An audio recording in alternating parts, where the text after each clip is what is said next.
Et bonjour à toute la Claudie, j'espère que vous allez bien.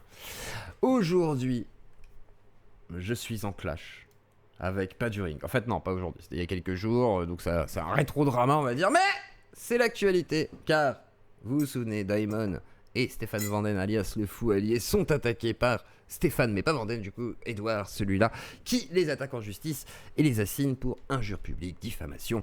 Mais avant ça, un petit générique pour que je vous explique ce que Paduring me reproche. Je suis un peu débile moi. Je vais dans une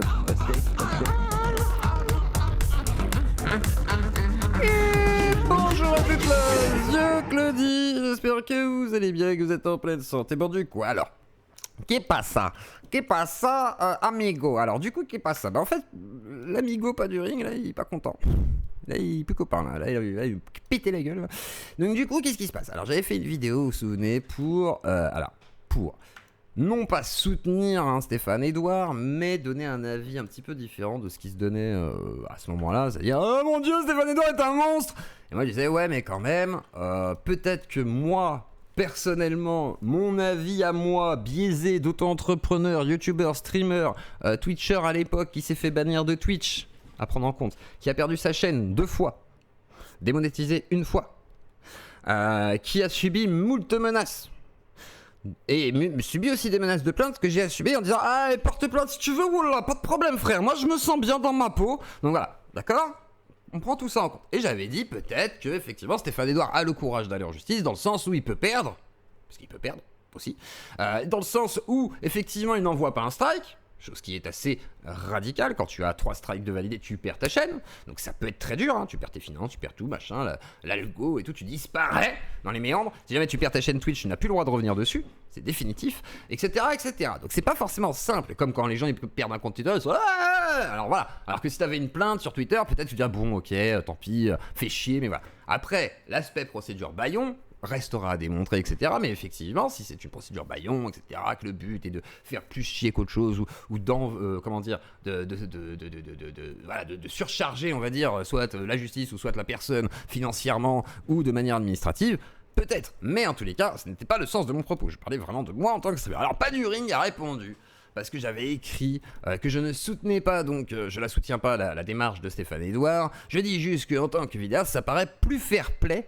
Ça paraît, ce qui veut dire, ça semble, mais c'est pas forcément vrai, mais ça paraît. Voilà, je précise quand même la nuance de mes phrases. Après, il aurait pu tout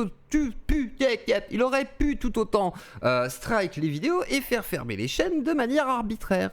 Et effectivement, si YouTube décide que le strike est valide ou que les réclamations sont valides, bah du coup va décider de fermer la chaîne, et dans ce cas-là cela peut être problématique parce que bah tu n'auras pas de recours vis-à-vis de YouTube, parce que bah, ils auront décidé que c'est mort. Donc voilà.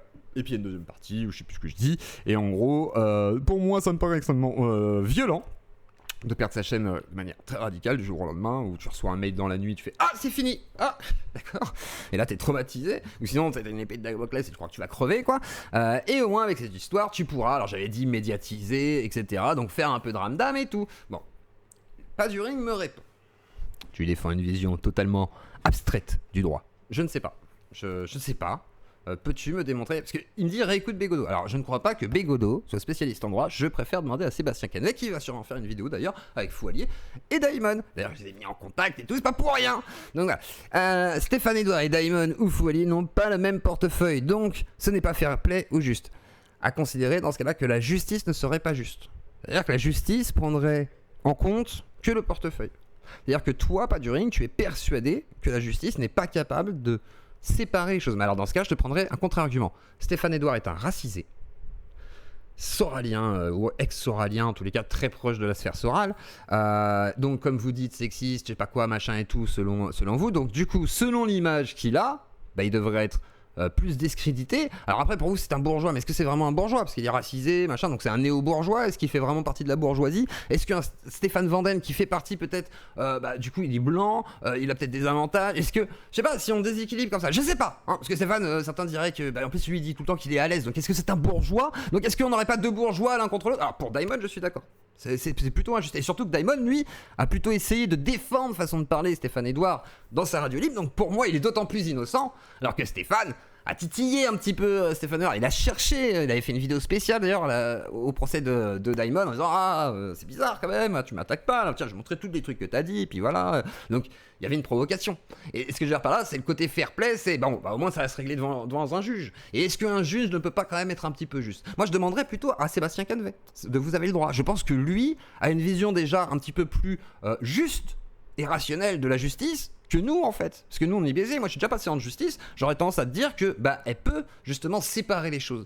Moi qui suis passé au tribunal à l'époque, elle a été capable de dissocier certaines choses et de discerner ce qui était à peu près cohérent de faire, et du coup elle m'a laissé dehors parce que je n'étais pas dangereux pour la société, mais par contre j'avais amené des gages pour pouvoir prouver que j'étais utile à cette société et qu'en même temps je n'étais pas dangereux et que j'étais actif dans cette société. Donc il y a un moment donné où je pense que effectivement un juge est capable de reconnaître les choses et que votre vision politisée et biaisée est plutôt dangereuse. Et quand j'entends Stéphane dire non, le juge quand il va voir Stéphane Edouard et qu'il va entendre tout ce qu'il a dit, il va être choqué. Et là j'entends non, le juge il va aider les bourgeois parce qu'en fait ce sont des...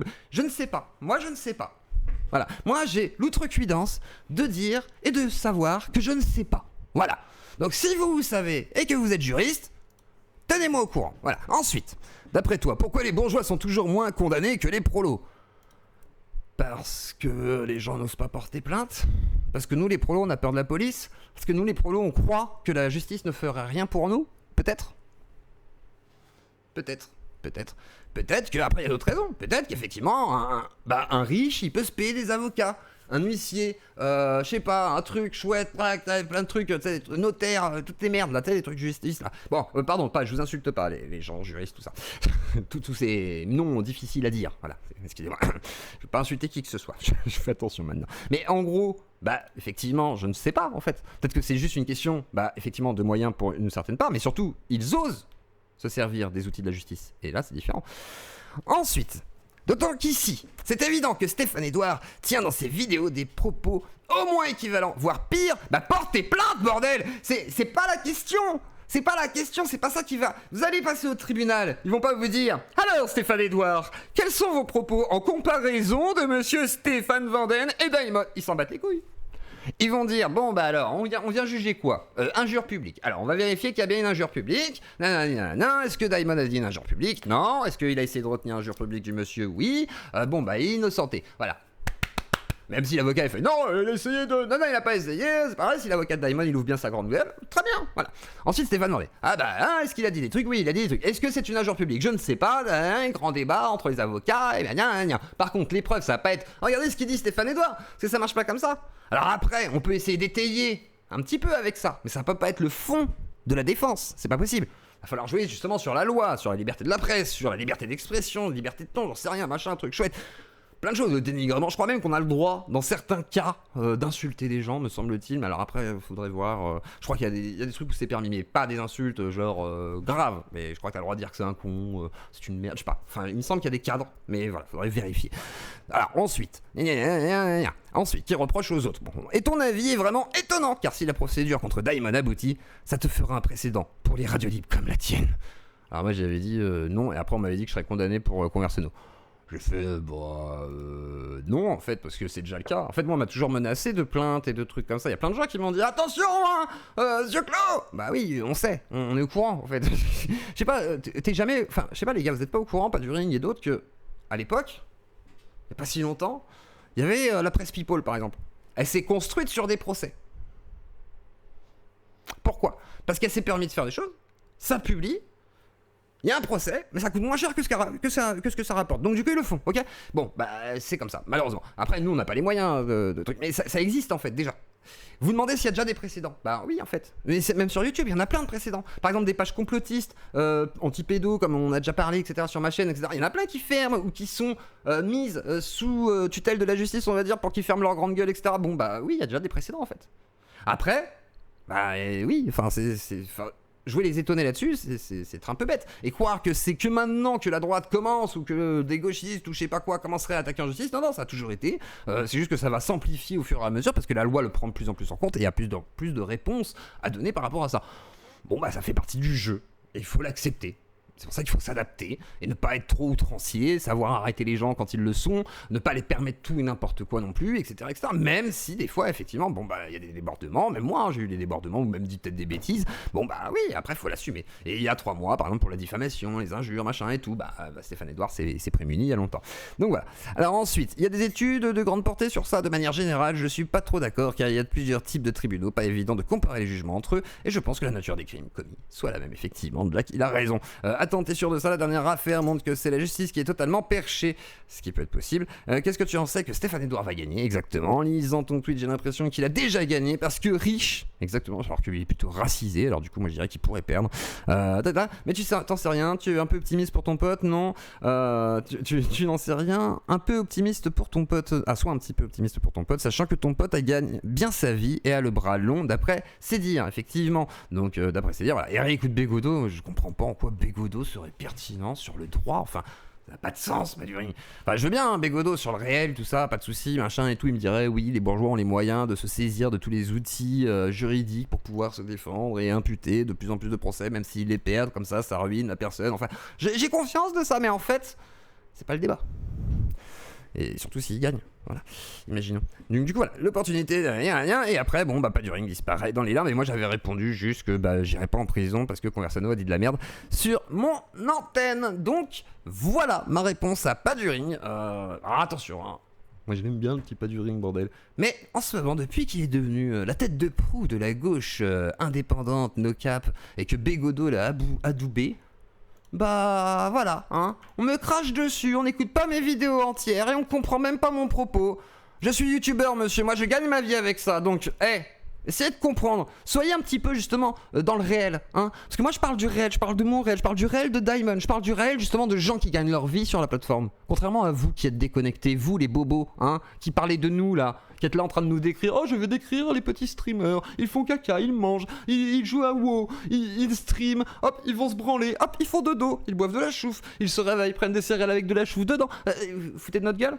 On a bien compris, vous comprenez rien à ce qu'on fait. Et vous comprenez pas nos peurs. Avoir un strike, c'est bien pire que d'avoir une plainte sur le moment. Oui, je suis désolé, peut-être que la plainte c'est grave, effectivement, surtout dans le résultat de ce qui voilà, la décision de justice, et surtout si tu as perdu, mais sinon, bah tant mieux quoi, enfin tu peux aussi en jouir, et il y en a qui vont en jouir de cette situation. Vanden fait un tapage pas possible, il va en jouir. Diamond devrait faire un tapage pas possible pour qu'il en jouisse un petit peu. Voilà, c'est comme un petit peu, pas un petit peu, parce que s'il pleut, c'est le bordel. Sortez vos parapluies, et si vous en êtes là, vous mettez un petit pouce bleu, vous vous abonnez, et puis c'est la fin de la capsule. Voilà, des gros bisous à toute la Claudie, et je vous dis à ce soir, 19h30. Voilà. Ouais, je viens de décider maintenant. Et un problème là? Un problème?